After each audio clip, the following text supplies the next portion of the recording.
عبداللہ بن رواحہ رضی اللہ تعالیٰ عنہ، حضور نے فرمایا کہ جھنڈا زید بن حارثہ کے ہاتھ میں رہے گا، یہ اگر شہید ہو جائیں تو جھنڈا جعفر طیار نے پکڑنا ہے، وہ شہید ہو جائیں تو عبداللہ بن رواحہ نے جھنڈا لینا ہے، اگر وہ بھی شہید ہو جائیں تو پھر مسلمان جس کو اپنا چاہیں امیر بنا لیں۔ جب یہ لشکر 1100 کلومیٹر مدینہ طیبہ سے 1100 کلومیٹر کے فاصلے پر گیا، جس جگہ کا نام موتا ہے نا، یہ مدینہ سے 1100 کلومیٹر اس کو لکھا ہے، کن کن حالات کے اندر یہ صحابہ گئے، اللہ اکبر۔ کتابوں میں لکھا ہے کہ ان کے پاس کھانے پینے کی چیزیں بھی نہیں تھی، کیا لوگ تھے، خدا کی قسم، اپنے نبی کے ارشاد پر کو جانے قربان کرنے کے لیے جا رہے ہیں۔ اور وہاں ایسا ہی ہوا، وہاں جب پہنچے تو پتہ چلا کہ قیصر روم نے 1,00,000 کا لشکر تیار کیا ہوا ہے، اور وہ مدینہ طیبہ پر چڑھائی کرنے کے پروگرام میں لشکر اکٹھا کیا تھا۔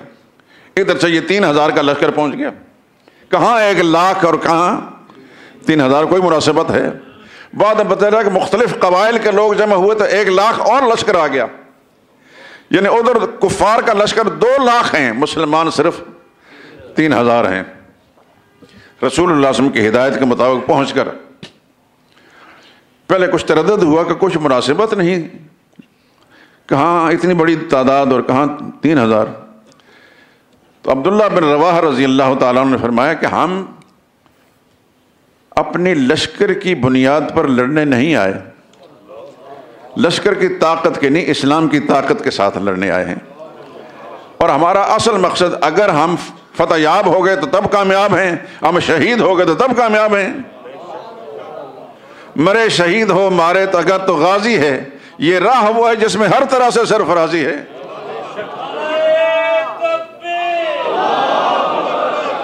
چنانچہ سب سے پہلے حضرت زید بن حارثہ جن کے ہاتھ میں حضور نے جھنڈا دیا تھا وہ گئے، اور چونکہ اتنی بڑی تعداد تھی شہید ہو گئے۔ فوری طور پر جھنڈا حضرت جعفر نے سنبھال لیا، حضرت جعفر نے جھنڈا سنبھالا اور لشکر کے اندر گھس گئے، بڑے دلیر اور بہادر تھے، ہاشمی تھے نا، ہاشمی بڑا دلیر ہوتا ہے، سکھ سے سید نہ بنا ہو، سکھوں سے اور تو پھر وہ شاہ جی ہوتے ہیں پیٹنے پٹانے والے، صحیح النسب ہو، جس کا سلسلہ نسب محمد رسول اللہ تک پہنچتا ہو، وہ صحیح النسب ہاشمی ہوگا۔ ہاشمی کی صفت پچھلے ہفتے میں نے عرض کیا ہے، وہ دلیر ہوگا، بزدل نہیں ہوتا، وہ غیرت مند ہوگا، وہ سخی ہوتا ہے، اور وہ رافضی نہیں ہوتا، وہ سنی مسلمان ہوتا ہے۔ حضرت جعفر تیار اس لشکر میں گھس گئے، چاروں طرف سے لشکر نے اس قدر ان پر تیر برسائے اور نیزے اور تلواریں کہ حضرت عبداللہ بن عمر فرماتے ہیں کہ سامنے کی طرف سے ہم نے دیکھا کہ 90 سے زیادہ زخم تھے حضرت جعفر تیار کے جسم پر، پیٹھ کی طرف سے کوئی زخم نہیں تھا، یعنی بھاگتے وقت کسی نے مار دیا ایسا نہیں۔ سب سے پہلے دشمن نے ان کا دائیں ہاتھ کاٹا، جو جھنڈا کرنے لگا تو بائیں ہاتھ سے سنبھال لیا، پھر لڑتے لڑتے اور سینکڑوں آدمی کو مارا، لڑتے لڑتے پھر بائیں ہاتھ بھی کس دشمن نے کاٹ دیا، تو کٹے ہوئے مونڈوں کے ساتھ اس جھنڈے کو سنبھال لیا۔ وہ منظر اللہ کے پیغمبر کو مدینہ طیبہ میں میرے رب نے دکھا دیا۔ حضور نے فرمایا میں دیکھ رہا ہوں اللہ نے سارے پردے حجابات ہٹا دیے ہیں، زید بن حارثہ جھنڈا اٹھائے ہوئے دشمن کے ساتھ لڑنے لگے، وہ شہید ہو گئے، اور جھنڈا حضرت جعفر نے اٹھا لیا۔ جعفر کا ایک ہاتھ کٹا، دوسرے ہاتھ سے اٹھا لیا، دوسرا ہاتھ کٹا، کٹے ہوئے مونڈوں کے ساتھ اٹھا لیا، اور بالآخر جعفر بھی شہید ہو گئے مجھے دکھائی دے رہا ہے، اور جھنڈا عبداللہ بن رواحہ نے اٹھا لیا، اور وہ بھی شہید ہو گئے۔ پھر مسلمانوں نے ایک اور صحابی کو آگے کرنا چاہا، انہوں نے کہا کہ میں اس کام کا نہیں ہوں، میں لڑنے کے لیے تیار ہوں لیکن قیادت نہیں سنبھال سکتا. اور میرے مسلمانوں نے اس شخص کو جس کو اللہ کا نبی یہ اللہ کی تلوار ہے، سمجھ گئے نا؟ حضرت خالد بن ولید رضی اللہ تعالیٰ عنہ، حضور نے فرمایا اللہ کی تلوار نے جھنڈا اٹھا لیا، اور بالآخر اللہ کی تلوار نے جھنڈا اٹھایا اور مسلمانوں کو فتح بھی ہو گئی. فتح کیسے ہوئی؟ اللہ اکبر. جس شخص کو اللہ تعالیٰ نے بنایا ہی اسی کام کے لیے تھا، میدان کا شاہ سوار تھا. آپ کے پتہ ہے کہ یہ خالد ولید کون تھے؟ یہ مخزومی تھے، یعنی جس خاندان کا ابو جہل تھا اسی خاندان کے یہ تھے. خالد بن ولید، ولید بن مغیرہ ان کا باپ بہت بڑا مشرک کافر تھا.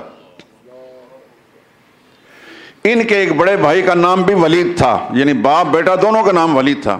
وہ جو ولید تھے ان کے بڑے بھائی بہت بڑے صحابی تھے.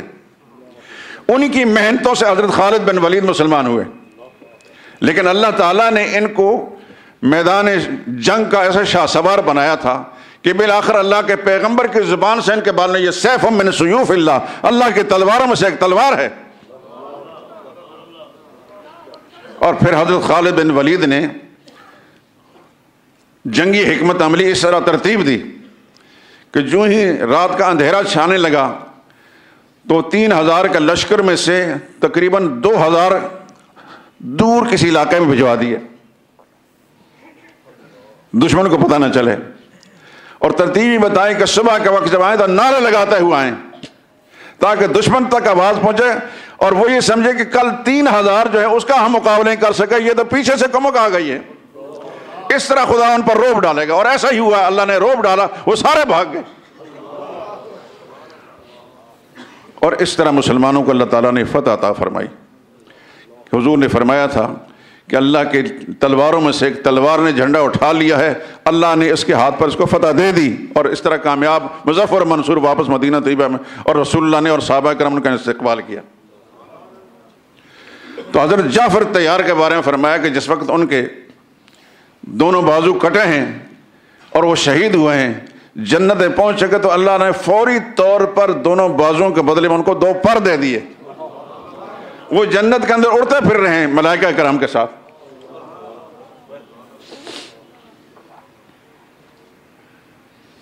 اللہ کے لیے جب انسان قربانی دیتا تو پھر خدا اس کو بے یار و مددگار چھوڑتے ہیں.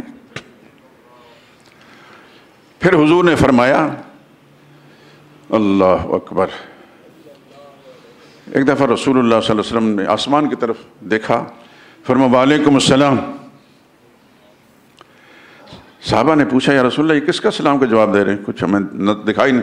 فرمایا فرشتوں کے ساتھ جعفر طیار جا رہے تھے، انہوں نے سلام کیا ہے. ایک موقع ایسا آیا، ان کی اہلیہ حضرت اسماء بنت امیس جن کا بھی میں نے تذکرہ کیا ہے، ان کو رسول اللہ نے بلایا، اسماء ادھر آؤ، ابھی یہاں سے جعفر گزرے ہیں، فرشتوں کے ساتھ مجھے سلام کر کے گزرے ہیں. میرے رب کے لیے کوئی مشکل بھی نہیں ہے. حدیث میں آتا ہے من کان للہ کان اللہ لہ، جو اللہ کے لیے ہو جاتا ہے پھر اللہ اس کے ہو جاتے ہیں. اللہ کے لیے کیا مشکل ہے؟ جب حضرت جعفر کی شہادت ہوئی تو نبی کریم صلی اللہ علیہ وسلم نے حضرت اسماء کو بلایا، کیا کر رہی ہو؟ ان کی اہلیہ کو کہنے لگے بچوں کو نہلا رہی ہوں، کپڑے پہنا رہی ہوں. بچوں کو میرے پاس لاؤ. بچے حضور صلی اللہ علیہ وسلم کے پاس آئے تو رسول اللہ صلی اللہ علیہ وسلم کو چومنا شروع کر دیا. رسول اللہ صلی اللہ علیہ وسلم زارو قطار رو بھی رہے تھے. تو حضرت اسماء پوچھنے لگے یا رسول اللہ کیا بات ہے، آپ رو کیوں رہے ہیں؟ کوئی جعفر کے معاملے میں کوئی بات ہے؟ فرمایا ہاں، وہ اللہ کے پاس پہنچ چکے ہیں. ظاہر بات ہے کہ صدمہ ہوا، دکھ ہوا، رونے لگی. تو نبی کریم صلی اللہ علیہ وسلم نے اس وقت اپنے گھر والوں کو، اہلیہ ازواج مطہرات میں سے کوئی بھی تھی، اس کو فرمایا کہ جعفر کے گھر والوں کے لیے کھانا پکا کر رکھو. آج یہ مصیبت زدہ ہیں، مصیبت کے اندر مبتلا ہیں، یہ اپنے گھر کے بچوں کے لیے کھانے پکانے کا انتظام نہیں کر سکیں گے، یہ کھانے کا انتظام تم کرو. اور یہ سنت طریقہ ہے کہ کسی مسلمان کے گھر کے اندر کوئی فوتگی ہو جائے تو تو اڑوس پڑوس والے یا رشتہ داروں کو چاہیے کہ اس وقت ان کے گھر کے کھانے کا انتظام کریں۔ اللہ اکبر۔ تو حضرت جعفر تیار اڑنے والا، اسی سے یہ جہاز جو ہے ان کو طیارہ کہتے ہیں۔ اللہ تعالیٰ نے ان 2 ہاتھوں کے بدلے میں، 2 بازوں کے بدلے میں ان کو پر دے دیے جو جنت میں اڑ رہے ہیں۔ حضرت جعفر کے ایک بیٹے تھے عبداللہ بن جعفر، تو اکثر و بیشتر سیدنا فاروق اعظم یبن ذوالجناحین، اے 2 پروں والوں کے بیٹے السلام علیکم۔ کبھی نبی کریم صلی اللہ علیہ وسلم بھی اس طرح ان کو مخاطب کرتے ہیں، 2 پروں والے کے بیٹے تم پر سلام ہو۔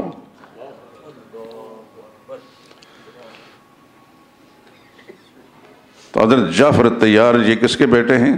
جناب ابو طالب کے۔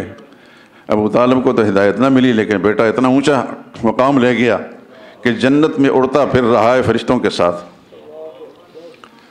اللہ کے ارب ہر رحمتیں نازل ہوں ان پر۔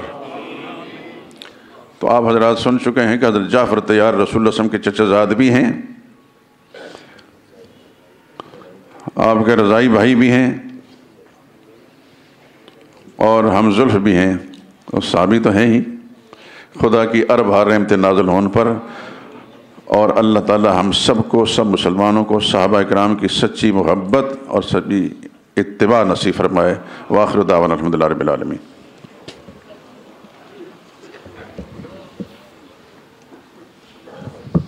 کیا حضرت جعفر ہی کو امام جعفر؟ نہیں جی، یہ تو بہت بعد کی بات ہے۔ حضرت جعفر صادق اور ہیں، اور یہ جعفر اور ہیں۔